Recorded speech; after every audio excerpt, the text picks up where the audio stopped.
Bonjour à tous. Je m'appelle Éric Thirouin, secrétaire général adjoint à la FNSEA en charge du dossier environnement.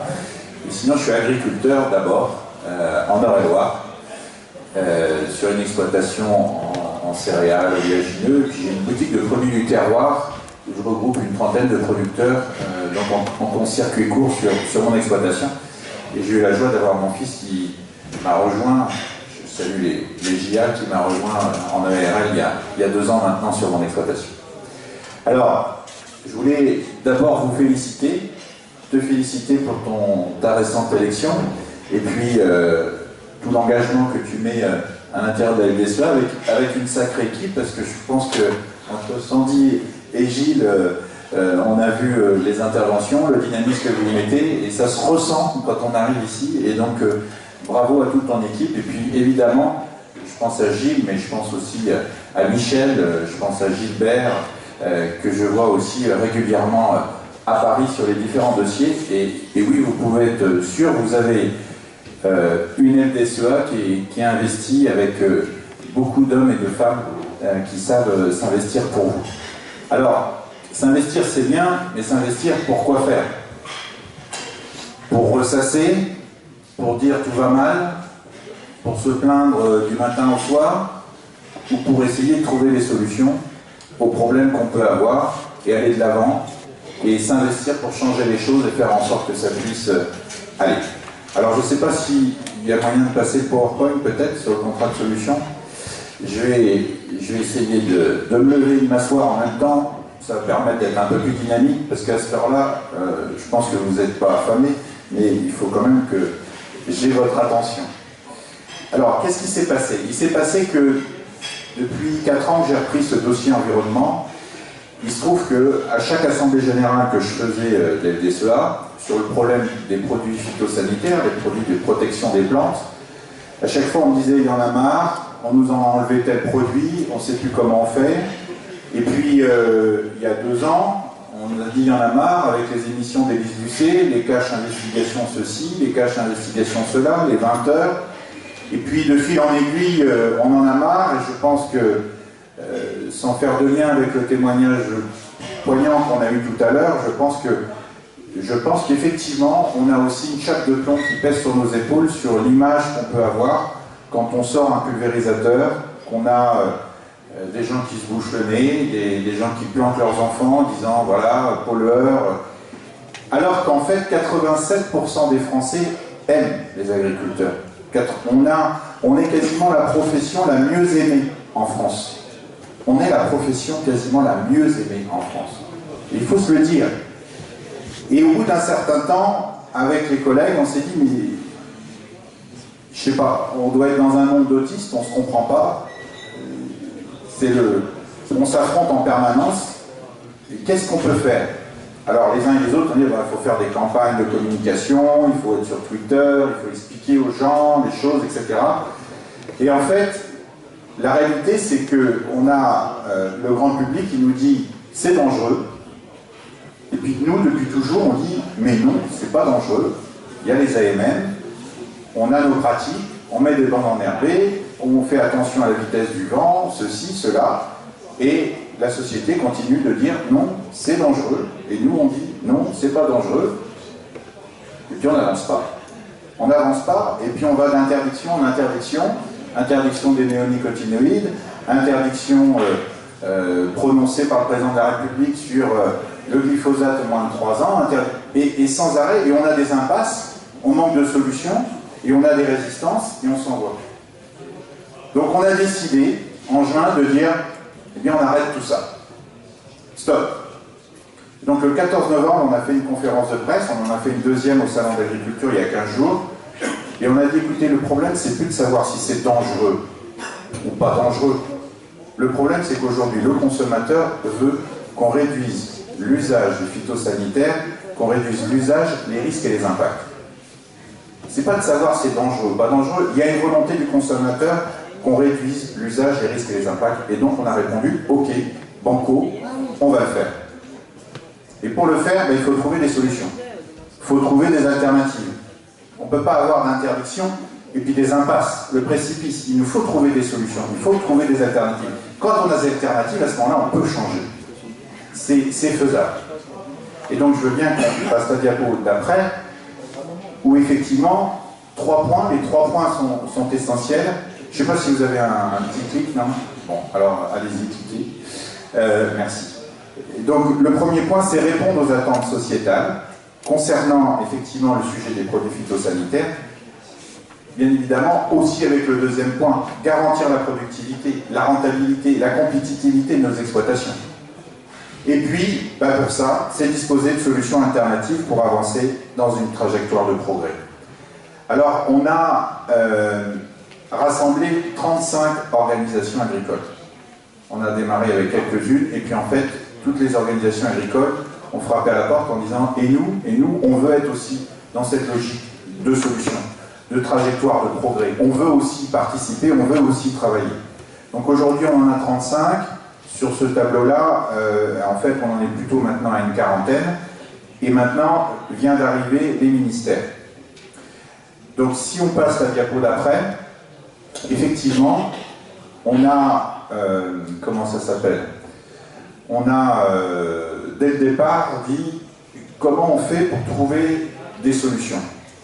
Et donc avec 35 organisations, on n'arrive pas concrètement à travailler. Donc on a fait un premier groupe avec simplement 9. C'est les 9 qui sont à gauche. Vous avez Axema sur le machinisme. Vous avez le CNIS ou l'UFS sur les solutions variétales, la génétique. Vous avez l'IBMA sur les solutions de biocontrôle. Vous avez l'UIPP aussi sur les produits de protection des plantes innovantes. Vous avez tous les instituts techniques au sein de l'ACTA. Vous avez toute la recherche agronomique qui peut se faire au sein des chambres d'APCA et aussi de COP de France. Et puis, en fait, sont venus aussi en disant, nous, on est public, alors c'est un peu délicat, mais on veut absolument être partenaire avec vous. Et est venu l'INRA et l'IRSTEA. Et en fait, ces 9 organisations agricoles, on les a pilotées et elles se sont mises autour de la table depuis le mois de janvier seulement. Et aujourd'hui, on a trouvé 292 solutions qu'on a répertoriées. Ces 292 solutions, eh bien, on va les faire travailler ensuite dans un deuxième cercle, celui de la formation. Parce qu'une fois qu'on a une solution, c'est bien, il faut la porter à connaissance, il faut voir comment elle fonctionne, quel est le fonctionnement agronomique de la chose, comment on peut travailler. Et puis on ambitionne, dans un troisième cercle et dans un troisième temps qui démarre maintenant, d'interroger les représentants de la société, les ONG et les associations de consommateurs pour savoir si eux aussi, ils sont prêts à s'engager avec nous. Parce que le but du jeu, c'est bien, in fine, de faire un contrat. Alors je reviendrai sur ce contrat, sur la diapo d'après. Ces 250 solutions, elles sont de plusieurs ordres. Premier ordre, les pratiques agronomiques. Deuxième, amélioration des plantes et innovation variétale, la génétique. Le troisième, l'agriculture numérique.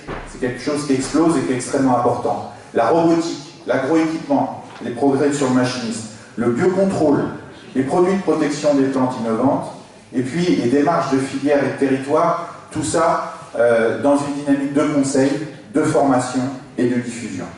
Une fois qu'on a vu tout ce chantier-là, et qu'on a vu ces 250 solutions qui sont en fait 292, vous allez me dire, mais comment vous allez travailler? Alors, la diapo d'après, on a travaillé sur un tableur Excel, et là, je peux vous dire officiellement que le tableur Excel, on est arrivé au bout, il va falloir qu'on change de méthode, parce que le tableur Excel, ça ne suffit pas. À l'intérieur de ce tableur Excel, on a essayé de répertorier plusieurs choses. La première chose, c'est la description de la solution. Oui, ça va de soi, parce que c'est telle ou telle technique. La deuxième, c'est la filière concernée. Et ça concerne les choux ou les carottes? Ou la vigne? Ou l'arboriculture? Ou le blé? Parce qu'effectivement, suivant la production, il y a des solutions qui sont transversales, il y en a d'autres qui sont très particulières.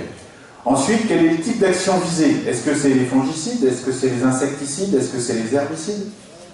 Ensuite, quel est le niveau de réduction d'utilisation ou de risque et d'impact qui est envisagé?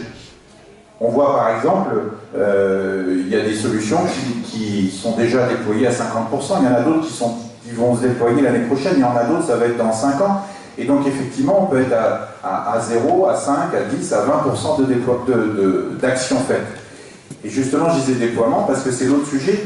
Il y a des solutions qui existent, par exemple les tricogrammes, qu'on peut mettre contre la pyrale dans le maïs, qui est une solution de biocontrôle.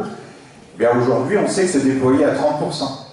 Est-ce que ça va se déployer un peu plus? Est-ce que ça va se déployer un peu moins? Voilà.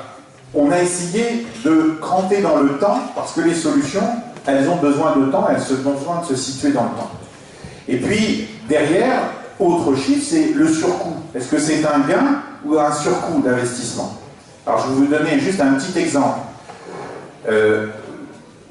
Quand vous n'êtes pas agriculteur, mais que vous êtes un citoyen comme un autre, mais qu'il y a une grande pelouse, vous avez besoin de tondre la pelouse. Vous prenez un micro-tracteur. Un micro-tracteur, pour une grande pelouse, on va dire 5-6 000 €, avec un moteur thermique qui peut être un peu polluant, si on écoute ce que dit Nicolas Hulot, puisqu'il faut passer maintenant aux toutes voitures électriques en 2040. Voilà. Et puis, vous avez aussi nécessité tous les 15 jours à dire bon, il va falloir que j'aille tondre. Puis quand vous tondez 80% de la hauteur. C'est ça à peu près la vraie vie. Et en fait, depuis quelques années, existe une autre solution qu'on appelle le robot. Il ne vaut pas 5-6 000 € le robot, il vaut 2-3 000 €, il vaut moitié moins cher. Et puis il tombe tous les jours, et ceux qui entretiennent les golfs le savent, une belle pelouse, c'est celle qui est coupée régulièrement, pas une fois tous les 15 jours. Et puis en plus, c'est un moteur électrique. Donc au-delà de la durée et de la vision de Nicolas Hulot, c'est peut-être un peu moins polluant, et puis c'est aussi moins de travail, puisque ça se fait automatiquement. Et c'est là où on s'aperçoit qu'on peut avoir des solutions à la fois agronomiques, à la fois économiques, à la fois aussi en confort de travail, enfin, qui peut répondre à l'ensemble des données. Alors, évidemment, on ne va pas commencer à attendre nos champs, parce que là, on est foutu, mais on sait qu'aujourd'hui, il y a des possibilités de robots désherbeurs, des choses comme ça qui fonctionnent et qu'il faut qu'on puisse mettre en place. Si je prends juste le volet matériel. Alors, le surcoût ou bien l'investissement, parce que s'il y a un surcoût, eh bien, peut-être qu'il faudra avoir un coup de main. Les combinaisons souhaitables avec d'autres types de solutions. On s'est aperçu quand on a vu les 35 organisations, c'est que, en fait, chacun travaillait en silo. Celui du machinisme, il était expert dans le machinisme, et celui du biocontrôle aussi. Et puis chacun était dans son domaine. Or, on s'aperçoit, par exemple, si je reprends un exemple du robot, des herbeurs, c'est qu'aujourd'hui, je ne sais pas si vous connaissez, en maraîchage, on a les robots qui s'appellent Nayo, c'est capable de passer entre les rangs et qui va biner entre les rangs. Bon. C'est en train de se développer sérieusement aussi dans les rangs de grande culture, en maïs, en betterave. Les choses sont parfois en expérimentation, parfois ça commence à se développer. Mais aujourd'hui, c'est pas encore au point pour la grande culture. Il va falloir qu'on le pousse. Sauf qu'il y a celui qui travaille là-dessus, et puis il y a celui qui travaille aussi sur le numérique pour reconnaître, comme à l'aéroport, où on est reconnu facialement, reconnaître de savoir si la mauvaise herbe c'est une graminée, une dicote, ou si c'est spécifique ou autre chose. Parce qu'aujourd'hui, les robots, ils savent juste reconnaître ce qui est dans la ligne et ce qui est entre les lignes, tout ça, ça dégage, peu importe ce que c'est. Donc on ne peut pas du coup désherber à l'intérieur de la ligne, puisqu'on ne reconnaît pas la différence. Donc on voit qu'on a le numérique, on a le mécanique, on a l'RTK, et puis on a aussi, est-ce qu'on désherbe avec un petit scalpel, ou est-ce qu'on désherbe avec un petit chip d'un produit phytosanitaire? Dans ces cas-là, on sait que c'est une réduction par 20 de l'usage, et donc aussi de la dépense. Mais ça peut être aussi une solution de biocontrôle. Et on s'est aperçu qu'en fait, les vraies solutions, elles étaient combinatoires, et qu'il fallait que chacun travaille ensemble, tout le monde devait travailler ensemble pour trouver la vraie solution agronomique pour notre exploitation. Ensuite, les conditions de réussite. Ben oui, parce que le ministère qui dit, je sais qu'il y a des représentants du ministère qui dit, les citoyens ont peur, donc moi j'interdis. Ben là, demain, vous avez trouvé des solutions, et ben je vous aide à les appliquer, je vous aide à les développer. Et c'est dans ça qu'il y a le mot contrat. Les solutions c'est bien, mais il faut qu'on puisse contractualiser. Vous vous souvenez, il y a un an, vous avez dû voir dans les médias, au salon du machinisme agricole, il y avait la mascotte, c'était pas la vache haute comme à Versailles il y a 15 jours, c'était un tracteur sans cabine. Et puis il y a eu commencé à avoir un petit peu de débat, ah oui, mais alors la main-d'œuvre. Et tout de suite, le ministère, le gouvernement avait répondu, non, ne vous inquiétez pas, le tracteur sans cabine en France c'est interdit. Ben oui, mais un robot tout seul, qui est électrique, qui se charge avec la lumière le jour et puis la nuit en infrarouge qui travaille 24 heures sur 24, jour et nuit, c'est quoi la différence avec un tracteur sans cabine? Un robot tout seul, c'est la même chose. Donc en fait, il va falloir aussi que le ministère change la réglementation pour nous aider à faire des solutions. Trouver des solutions, c'est bien, mais nous aider à le faire, c'est quand même indispensable. Et c'est là où on veut passer contrat avec les ministères pour pouvoir développer ça. Ça peut être des financements, ça peut être de la réglementation qui ne coûte rien, ça peut être des tas de choses. Et on est en train donc on a rempli ce tableau avec ces conditions de réussite.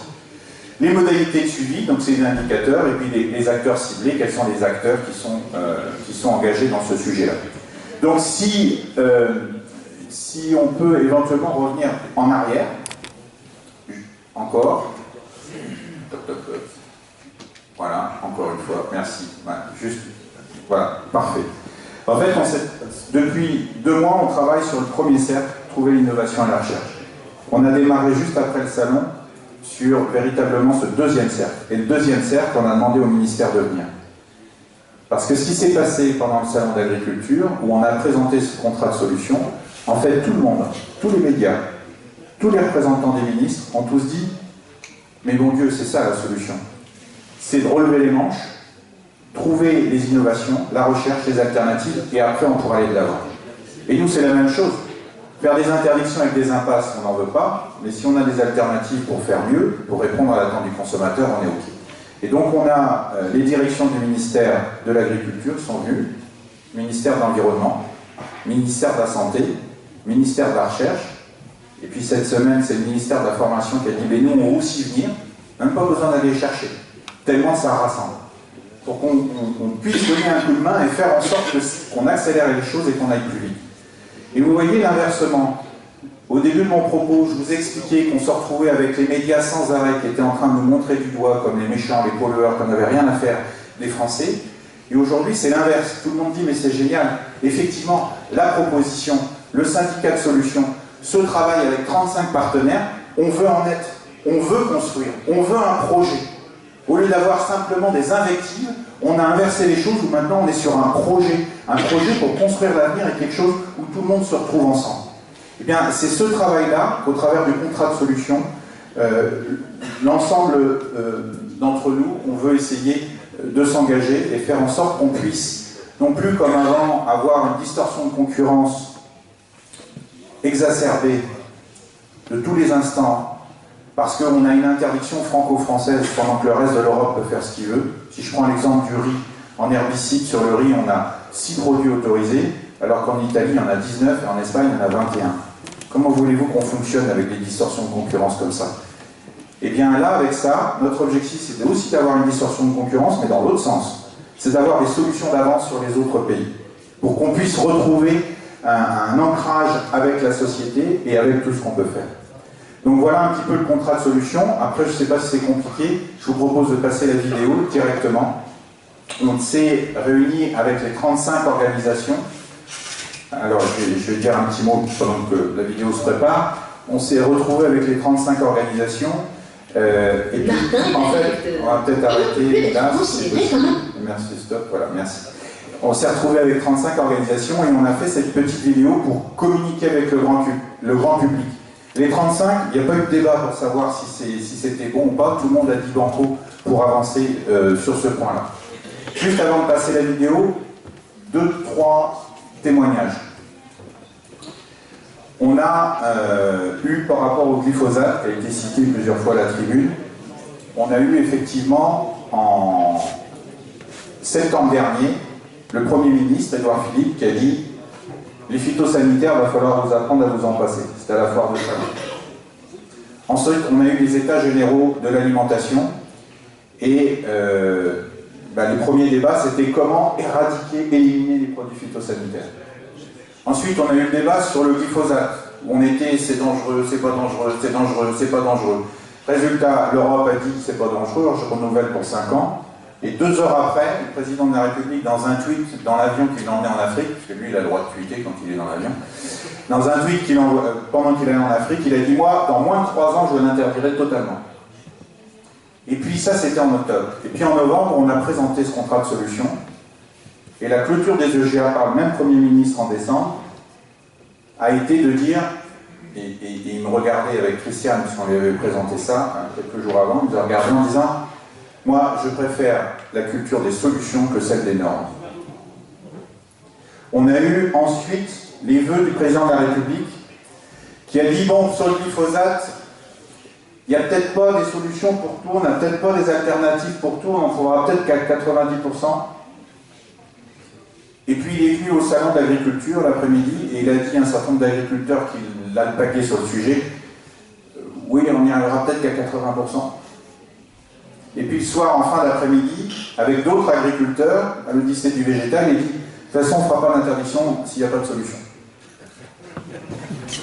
Eh bien, je suis convaincu que quand on a un projet, quand on a des propositions, on est capable de faire changer les choses. Et c'est à ça que ça sert, le syndicalisme. S'investir pour faire changer les choses pour un avenir meilleur et faire en sorte que sur nos exploitations, on ait des choses cohérentes, qui tiennent la route. Et la cerise sur le gâteau, si je puis dire, c'est que si on avait bien un têtu sur ce sujet-là, c'est Nicolas Hulot, et même lui, lundi, le lendemain, le mardi, où on a sorti ce contrat de solution, dans la presse, il a dit on va peut-être trouver des solutions qu'à 95%.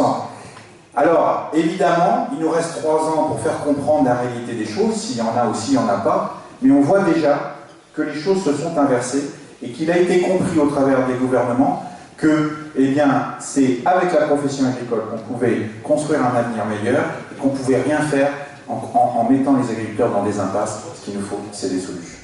Voilà. Merci à vous, et puis on va passer la petite vidéo.